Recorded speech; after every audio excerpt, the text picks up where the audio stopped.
Assalamualaikum warahmatullahi wabarakatuh. Gimana kabarnya teman-teman Jirana? Kali ini yuk kita coba kupas soal dispenser yang model pakai kipas ya, dia nggak dingin. Oke, cek it out, langsung ke video. Nah, ini saya sudah cek, saya sudah buka bagian belakang dispenser pada posisi nyala ya.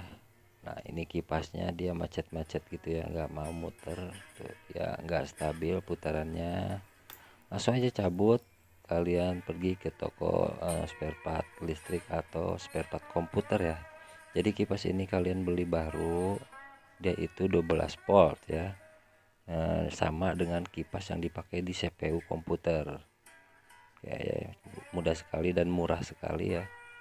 Nah, kalian pasang, kalau misalkan soketnya beda, kalian pakai soket yang lama ya, sambung.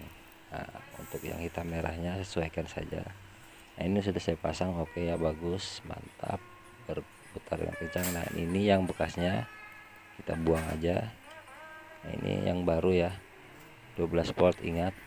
Nah, ini juga untuk pemanas saya cek menggunakan ampere, dia ada bebannya, ada loadnya 1,58 ampere atau setara dengan hampir 2 ampere ya untuk pemanasnya. Nah, ini sudah berfungsi dengan baik. Nah, gitu aja ya, singkat, mudah-mudahan bermanfaat. Wassalamualaikum warahmatullahi wabarakatuh.